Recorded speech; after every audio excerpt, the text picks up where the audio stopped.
the public-facing three fundamental truths of Scientology, maybe correct me if I'm wrong. Man is an immortal spiritual being, like we said with Thetans. His experience extends well beyond a single lifetime, so infinite memory backwards. His capabilities are unlimited, even if not presently realized. The capabilities are unlimited. Yeah, God. So that when I say godlike, I really just mean, Thanos, like unlimited. Scientologists don't believe in a god. So when I say godlike, I just mean the most powerful entity, the creator, the prime mover unmoved, except we are all that. A Thetan in definition, in Scientology, a Thetan has no position in space or time. A Thetan does not actually exist in the physical universe. It might choose to locate itself in the physical universe, right? And then forget that it made that decision and then sort of get caught and trapped in the physical universe.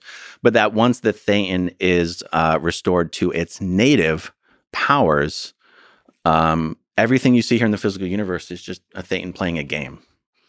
Like literally, we are in a simulation right now of some Thetan. So like physics doesn't have to make sense when we're talking about it this way. Like technically you're a Thetan, I'm a Thetan, we're here, but this could also all just be another Thetan's game. So Thetan's all the way down. Yeah, it's just Thetans everywhere. Thetans, it all comes down to the Thetan. Is there an idea of a god? Because I read there is a sense of a supreme being.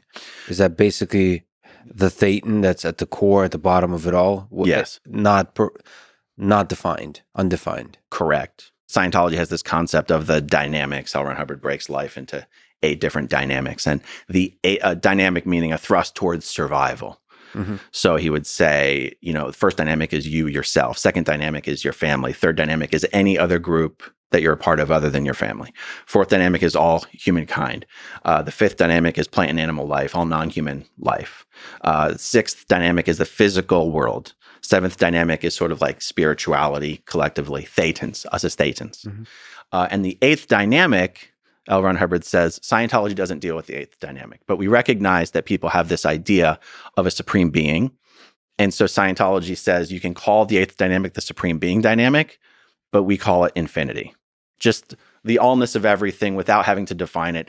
And then they sort of do a little dance and they're like, Scientology, the purpose of Scientology is to get you to the point where you have your own understandings or realizations about the nature of the eighth dynamic. We don't tell you what you have to believe about that. And technically speaking, that is true. Technically speaking, that is true. There's no point in Scientology where they sit you down and say you're now required to revoke your belief in a supreme being. It's just that everything in Scientology is inconsistent with a belief in the supreme being. You can still find Scientologists who, through cognitive dissonance, will tell you they believe in a supreme being. Mostly they're lying to you. How's this inconsistent with the supreme being? Because like Thetans... Because Thetans have created everything, not God. Okay, so Thetans created, they're also creative force. They're not just the force that runs everything. Right. But can't those be just the fingertips of a god? Sure. The only way you could reconcile a supreme being is if you say a single supreme being created all theta. Yeah. Like the spiritual Big Bang. Yep.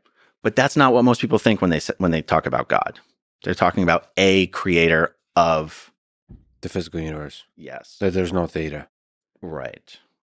I mean, even as I've described Scientology so far, none of what I've said is something I even subject to ridicule. This is pretty common sense stuff, actually. I mean, if you believe in spirituality or spirits at all, there's nothing I've described so far that's crazy.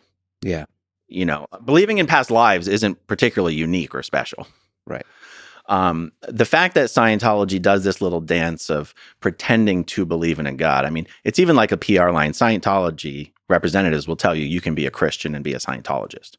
Well, let me tell you what. Christians don't believe in past lives and lives on other galaxies and planets and universes. And Scientology knows that. Scientology knows you can't be a Christian and be a Scientologist, but they will say that. It's just an example of sort of the fundamental baked-in dishonesty. Because it's so important to Scientology on the organization level to have tax-exempt status, I wonder, do you know the process of what it takes to prove that an organization is a religion?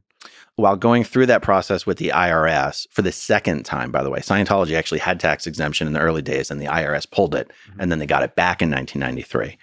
While going through that process again, the IRS actually took issue with the fact that Scientology was claiming you could be a Scientologist and a member of another religion. The IRS actually said, pump the brakes there. Yeah.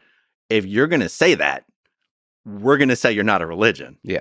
And they actually put in writing to the IRS, no, that's not what we meant. That's not what we meant. We meant in the beginning, you can be both, but eventually you just have to be a Scientologist.